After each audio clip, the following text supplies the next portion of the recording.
We move on to the second chapter of the CSSC textbook. This chapter details the history of quality management, including statistical process control, lean, and Six Sigma. So, quality is a relatively recent field, though its roots go back hundreds of years. And the text distinguishes total quality management, TQM, from Six Sigma.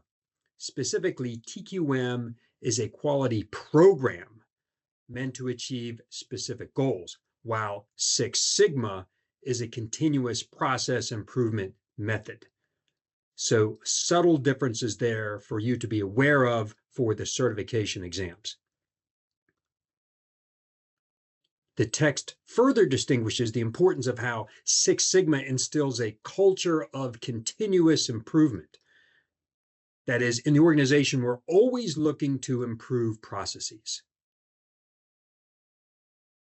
Before we dig into the history, we'll quickly highlight DMAIC and DMADV. We'll see both of those in later chapters. First, DMAIC, define, measure, analyze, improve, and control, is a methodology to improve an existing process, versus DMADV, define, measure, analyze, design, and verify, is a methodology to develop a new process, meaning from scratch. So they're similar approaches to support process innovation, but DMAIC is for an existing process and DMADV is for a new process. Let's now jump into the history of the quality field, starting with Carl Friedrich Gauss in the 19th century. Gauss developed the normal distribution, the bell-shaped curve. And the normal distribution is prominent since many random processes naturally follow this shape. And that allows us to calculate probabilities such as the likelihood of defects. We then move on to the early 20th century, meaning the early 1900s, with Walter Shewhart at Western Electric and then Bell Labs. He pioneered key concepts in statistical process control, SPC. For instance, Shewhart initially connected the idea of a process sigma to its quality level, and he specified a 3 sigma process as in control. Shewhart also pioneered control charts, which help us determine if a process is in control. While all processes have variation, excess variation is generally problematic to quality. And control charts help us to determine if there's minimal or excessive variation. Minimal variation likely means the process is in control. There's no assignable variation, versus excess or non-random variation means that the process is likely not in control. And that assignable variation means that we can fix the underlying cause to remove the variation and get the process in control. So Shewhart set an important foundation for both statistical process control and the coming quality movement with Deming. And the next quality figure is Dr. W. Edwards Deming. He extended Shewhart's ideas, becoming a more vocal advocate for the importance of quality within organizations. He was the first quality crusader. Deming developed his 14 points, which sought to challenge traditional mindsets and promote the importance of quality. Deming also focused on the Plan, Do, Check, Act, PDCA cycle for continuous improvement. PDCA served as a foundation for DMAIC, define, measure, analyze, improve, and control, that's now applied in Six Sigma. Many U.S. organizations, however, were not initially open to Deming's ideas about quality. And coincidentally, Deming happened to be stationed in Japan with the U.S. Department of Agriculture in 1946, shortly after the end of World War II. Recognized that the US had just defeated Japan and Germany, and Japan's economy and production capabilities were crippled. As Japan rebuilt, Japanese companies, including Toyota, embraced Deming's quality ideas, developing the foundations for Lean, the Toyota Production System, TPS.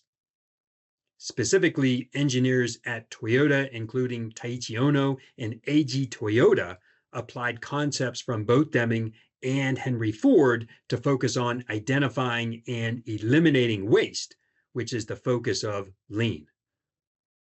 This includes ideas like just in time and other Lean concepts that we'll see in later chapters. Over the next few decades, Japan matured from a producer of low quality, meaning cheap goods, to become a global quality leader. By the 1980s, in fact, Japanese cars and electronics were the world's quality benchmarks, besting even American producers. This was a wake-up call for the US to embrace quality. And a key such pioneering American company was Motorola, which made electronics.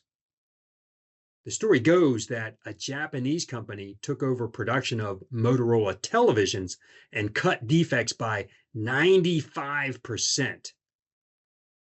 So this caught the attention of Bob Galvin, the CEO of Motorola, who pressed the organization to drastically improve quality over the next decade.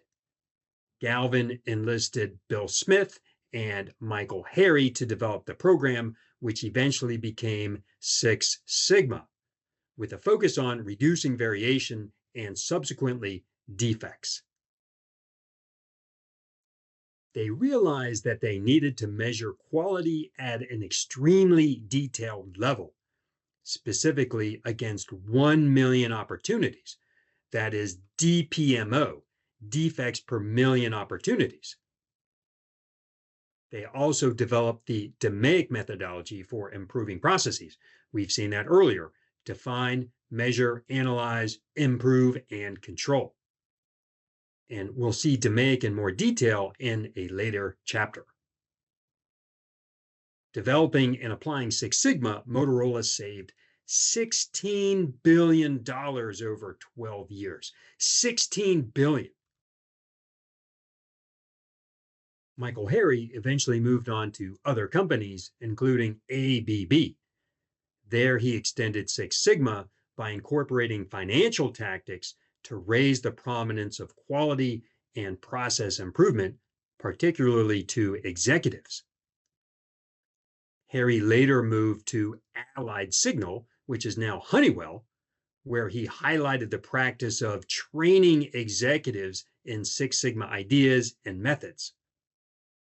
With these advances, the text refers to Michael Harry as the father of Six Sigma. Our last prominent figure is Jack Welch, the chairman and CEO at General Electric, GE, for 20 years. Welch embraced Six Sigma and promoted its application through the vast array of GE companies.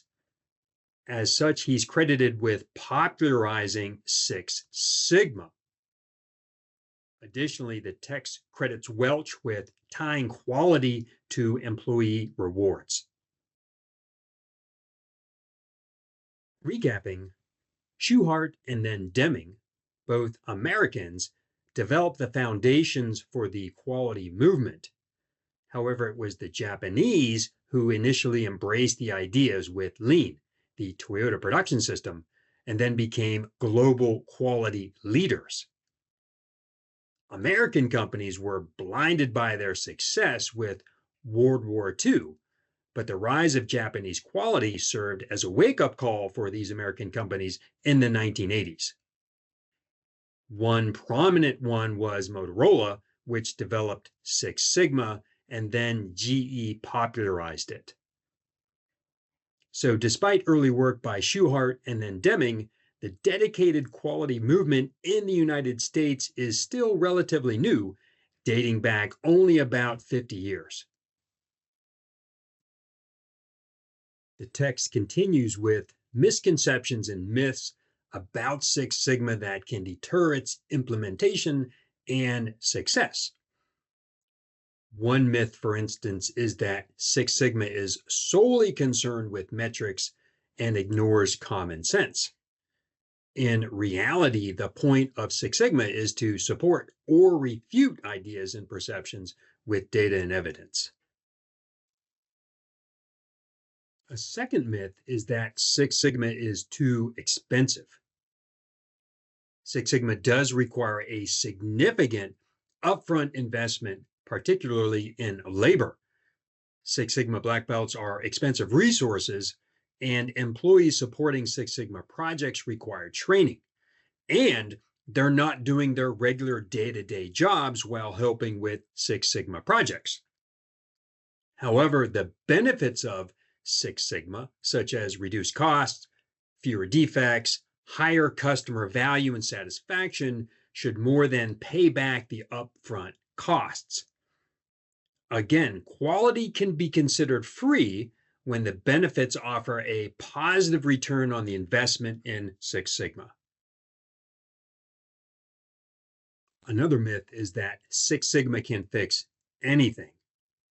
Now, Six Sigma is effective at fixing process issues. However, it may be less effective with general systemic issues with employees or culture. Ideally, though, Six Sigma can shift a culture to focus on the customer, value delivery, and continuous improvement. The text then reemphasizes how to prioritize Six Sigma projects. Criteria can include the severity of the process issues, such as the statistically lowest Sigma level, and then also potential cost savings as well as potential customer satisfaction impacts. And we'll learn to prioritize projects in more detail in a later chapter.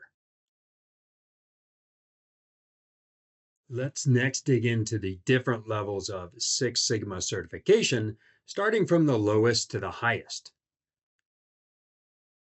So we have the white belt, the yellow belt, the green belt, the black belt, and then at the top, the master black belt. The text mentions that both the black belt and the green belt often require practical Six Sigma project experience. And in this course, you'll earn a white belt, and if you choose, a yellow belt. The white belt is the entry point for beginners. That is, employees who need basic Six Sigma knowledge, meaning understanding the basic tenets and principles of Six Sigma. White belts are generally not regular team members. However, they do provide as needed support for projects, as well as enhancing the continuous improvement culture in the organization. Bear in mind that not all practitioners recognize the white belt as a true certification level. Yellow belts know the fundamentals of Six Sigma, including DMAIC basics. Again, yellow belts are not generally regular team members. However, they can do basic data collection and hypothesis testing to support green belts and black belts on larger initiatives. The text calls green belts the worker bees of Six Sigma projects. They work on teams and projects, though still not necessarily full time. That is, they often have other regular day to day roles. But they can help black belts apply tools and intermediate statistical skills, and they may also lead smaller projects. Black belts are full time process improvement professionals focused on leading Six Sigma projects. That is, it's usually their full time job. and they provide advanced statistical methods, project management, and leadership. And they mentor and coach green belts and yellow belts. And finally, Master Black Belt, the highest level of Six Sigma expertise and certification. They act as internal consultants and program leaders. They manage black belts and possibly green belts, and they handle extraordinarily complex problems and statistical methods. And they also train other Six Sigma levels. Again, the text maintains that both the black belt and green belt certification levels often require practical Six Sigma project experience. In other words, you just can't study it, you have to do it too. So, wrapping up, this course provides a strong foundation for your journey towards Six Sigma learning and certification, specifically the white and the yellow belts that apply to any organization and any job. After this course, you can continue your training and certifications if it fits both with your personality and interests. Personally, I tend to get bent out of shape when things don't work correctly. I instantly want to fix them, and I just don't feel right until I do. If you directionally feel the same, process improvement might be a great side hustle or even a full time career for you.